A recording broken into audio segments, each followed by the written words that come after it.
Welcome to political analyse. दोस्तों, आज हम आपसे डिस्कस करेंगे इनकाउंटर के बारे में। जिस तरह आपने देखा कि इनकाउंटर का लफ्ज काफी हद तक चर्चे में है और स्पेशली विकास दुबे के बाद काफी हद तक इसको डिस्कस किया जा रहा है। बाज लोग पुलिस के इस एक्शन को अप्रिशिएट कर रहे हैं तो बाज लोग इस पे सवाल भी उठा रहे हैं। तो आज हम इनकाउंटर को ही समझेंगे, इसका एनालिसिस मैं आपके सामने रखूंगा कि इनकाउंटर क्या होता है और उसकी कुछ डिटेल जो हमारे यहाँ इनकाउंटर के जो केसेस पाए गए हैं और उसके बाद जो फर्जी इनकाउंटर हुए हैं उनको भी मैं आपके सामने रखूंगा। तो चलिए आज की वीडियो शुरू करते हैं, लेकिन उससे पहले अगर आप नए हो तो सब्सक्राइब करना बिल्कुल भी मत भूलिए, और अगर आपने सब्सक्राइब किया हुआ है तो मेक श्योर कि आपने बेल आइकन प्रेस किया है या नहीं, और अपने दोस्तों से भी शेयर कीजिए और वीडियो को एंड तक देखिए। तो आइए आज की वीडियो शुरू करते हैं। अगर हम इनकाउंटर की बात करें तो ये एक्स्ट्रा ज्यूडिकल किलिंग, यानी अगर हम सिंपल लफ्जों में इसको समझेंगे तो पुलिस अपनी सेल्फ डिफेंस के अंदर अगर किसी भी अक्यूज या मुजरिम को अगर शूट कर दे तो ये इनकाउंटर कहलाता है। इसके बाद एक स्टोरी भी या एक बात भी बताई जाती है, एक स्टोरी के ये शख्स पुलिस पे फायरिंग कर रहा था या इस तरह की चीजें जो आप इनकाउंटर के बाद यूजुअली आपको सुनने को मिलता है। तो ये तो थी वो सिंपल बात इनकाउंटर के बारे में। अब आइए समझते हैं इनकाउंटर इन इंडिया को। अगर इनकाउंटर इन इंडिया को डिस्कस करेंगे तो सबसे पहली बात ये समझ लें कि इनको सपोर्ट करने वाले या पुलिस को इस एक्शन की वजह से अप्रिशिएट करने वाले ज्यादातर हमें वो लोग मिलेंगे जो इमोशनली बैक्ड होते हैं, यानी जज्बाती होते हैं, या अगर उनका कोई पॉलिटिकल एजेंडा हो तो वो और बात है, वरना ज्यादातर मासूम और जज्बात में आकर के इस तरह की चीजों को अप्रिशिएट करते हैं। Already national human rights commission की तरफ से ये बात आ चुकी है कि बहुत सारे यानी इनकाउंटर्स के अंदर बहुत सारे ऐसे केसेस होते हैं जो फर्जी होते हैं। 2002 से लेकर के 8 तक 440 के आसपास इनकाउंटर्स हुए हैं, जिनके अंदर ज्यादातर केसेस जो है वो यूपी के अंदर, फिर इसी तरह से और भी दूसरे स्टेट जैसे राजस्थान है, महाराष्ट्र है, दिल्ली है, आंध्र प्रदेश और उत्तराखंड है। और इसी तरह से 2009 से 2013 तक 555 इनकाउंटर हुए हैं, जिसके अंदर भी सबसे ज्यादा नंबर यूपी का है, फिर मणिपुर और दीगर स्टेट है। सिर्फ यूपी के अंदर 2017 के बाद जो इंडिया की सरकार आई है उसके बाद 2019 तक 3200 के आसपास इनकाउंटर हुए हैं, जिनके अंदर 79 लोगों की डेथ हुई है और भी बहुत सारे लोग इंजर्ड हुए हैं। यहाँ पे आप ये भूल नहीं सकते कि बहुत सारे केसेस जो होते हैं वो फर्जी इनकाउंटर होते हैं। मैं एक रिपोर्ट देख रहा था जिसमें यूपी के अंदर जो इनकाउंटर हुए हैं उसमें बहुत सारे ऐसे भी लोग हैं जो ठेला चलाने वाले हैं या दूसरे छोटे छोटे पेशे से मुंसलिक हैं और उनके ऊपर छोटा छोटा इल्जाम था और उनका इनकाउंटर कर दिया गया। तो ये है रियलिटी इनकाउंटर की। यहाँ पे इन तमाम बातों से जो मैं समझाने की आपको कोशिश कर रहा हूँ कि अगर आप इनकाउंटर को अप्रिशिएट करते हैं तो आप भूल नहीं सकते कि इसके बहुत सारे मिस यूज भी हो सकते हैं और पास्ट में हुए भी हैं।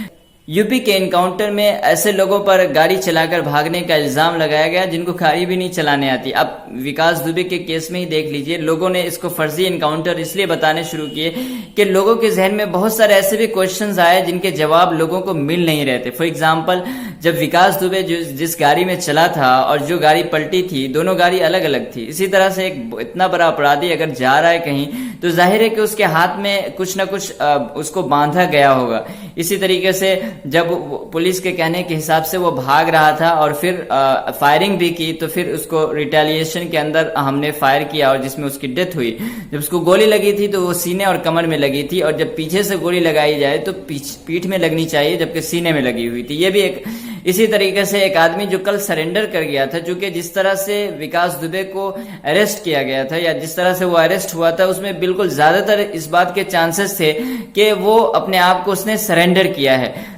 तो यही वो वजह थी जिसकी वजह से लोगों के अंदर ये बातें आई कि ये एक फर्जी इनकाउंटर था या फेक इनकाउंटर था। तो आइए अब थोड़ा हम फेक इनकाउंटर को और डिटेल में समझते हैं। देखिए, अगर फर्जी इनकाउंटर की बात करेंगे तो दो बातें अच्छी तरह आप समझ लें। पहली बात तो यह है कि जो आदमी है वो रियल में अक्यूज है और रियल में मुजरिम है, लेकिन पुलिस जो स्टोरी इनकाउंटर के वक्त जिसने जो बयान कर रही है उसके बारे में कुछ सवालात उठ रहे हैं। दूसरी चीज ये है जैसा कि विकास दुबे के केस में कि वो आदमी तो रियल में मुजरिम है और उसने जुर्म किया है, लेकिन पुलिस ने स्टोरी बयान की है कि वो भाग रहा था ये वो, तो उसके बारे में कुछ सवालात उठ रहे हैं। दूसरी बात ये है कि जिस चीज के लिए पुलिस ने उसको अक्यूज किया है और जिस जुर्म के लिए पुलिस ने उसको शूट डाउन करा है वो जुर्म ही उसने नहीं किया है। ये एक बहुत ही भयानक चीज है और इस तरह की चीजें भी हमें देखने को मिली है। अगर हिस्ट्री को देखेंगे तो आपको इस तरह के भी वाकयात देखने को मिलेंगे। One of the most famous case जो है इशरत जहां का केस है, जहां पे 4 लोगों को शूट डाउन किया गया था, इनकाउंटर किया गया था ऐसे जुर्म के लिए जो उसने किया ही नहीं। और भी बटला हाउस इनकाउंटर को देख लें, भोपाल के अंदर भी इस तरह का मामला सामने आया था। और इसी तरह से और भी बहुत सारे केसेस हैं जिनका लिंक हमने डिस्क्रिप्शन में दिया है, आप जा करके देख सकते हैं। मोस्ट कंट्रोवर्शियल इनकाउंटर के बारे में वहां आपको डिटेल मिल जाएगी। इसी तरह से इसी महीने में अगर आप रविश कुमार जी को प्रॉपरली फॉलो करते हैं तो इसी महीने में उन्होंने एक प्राइम टाइम में इस बात का तस्करा किया था कि हम एक ऐसी फैमिली से भी मिले जिनके बेटे का इनकाउंटर हुआ था। और चूंकि इस तरह के केसेस को चैलेंज करना कोर्ट में बहुत डिफिकल्ट होता है, क्योंकि पुलिस की तरफ से धमकियां आनी शुरू हो जाती है अगर आप इस तरह के डिसीजन को या इनकाउंटर को अगर आप चैलेंज करते हैं। लेकिन उन्होंने किया और बाद में जब उनका घर बहुत ज्यादा पैसा खर्च करने के बाद, घर बिकने के बाद, इन तमाम चीजों के बाद ये बात उनको इंसाफ मिला और ये पता चला कि जो इनकाउंटर हुआ था वो प्रमोशन के लिए किया गया था। और इन सब के अलावा इंडिया टुडे ने एक इन्वेस्टिगेशन पेश किया था जिसके अंदर ये बताने की कोशिश की थी, ये रिपोर्ट आपके सामने है, आप देख रहे होंगे कि यूपी की जो पुलिस है वो पैसे के लिए या फिर प्रमोशन के लिए इस बात के लिए तैयार है कि वो किसी भी इनोसेंट पर्सन का इनकाउंटर कर सकती है। ये रिपोर्ट आप देख सकते हैं कितना ज्यादा खतरनाक और डेंजरस थिंग्स है ये।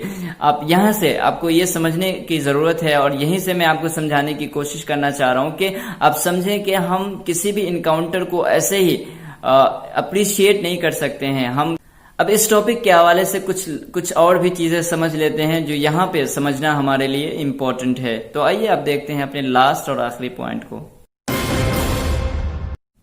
देखिए, इस इनकाउंटर के बाद जो आम लोगों के जहन में जो बात आई है और जो बातें डिस्कस की जा रही है कि इससे इंस्टेंट जस्टिस मिल चुका है। देखिए, क्योंकि जब वो मामला कोर्ट में जाता तो जाहिर है कि उसमें टाइम लगता, फिर सुनवाई होती, फिर फांसी की सजा महीने 2 महीने साल तक में भी या उससे भी ज्यादा टाइम लगता फांसी की सजा होने में। लेकिन यहाँ पे आप याद रखिए कि विकास दुबे के केस में ये प्रॉब्लमेटिक इसलिए था क्योंकि हो सकता है कि पुलिस को और भी कुछ सुराग हाथ लग सकते थे अगर वह कुछ दिन और जिंदा होता। लेकिन अगर दूसरे केस में देखेंगे तो ये प्रॉब्लमेटिक इस वजह से भी है क्योंकि कल कोई और भी इशरत जहां की तरह कोई दूसरे केस रिपीट किए जा सकते हैं, कोई इनोसेंट पर्सन को इनकाउंटर किया जा सकता है। जैसा कि हमने इंडिया टुडे की एक इन्वेस्टिगेशन की रिपोर्ट आपके सामने पेश की है। तो इनकाउंटर को ऐसी चीज नहीं है जिसपे अप्रिशिएट किया जाना चाहिए या फिर पुलिस को इसके लिए अवार्ड दिया जाना चाहिए। हाँ, अगर कोई ऐसा केस है जहां पे पुलिस के पास रियल में कोई ऑप्शन नहीं है, फिर उस सूरत में उनको इस बात का इख्तियार दिया जाना चाहिए और जो है। तो आज के लिए बस इतना ही। मैं उम्मीद करता हूं कि इस इनकाउंटर को आपको समझने में काफी हद तक अब आसानी होगी या फिर समझ गए होंगे। तो थैंक्स फॉर वॉचिंग। अपना ख्याल रखिएगा। God bless you all.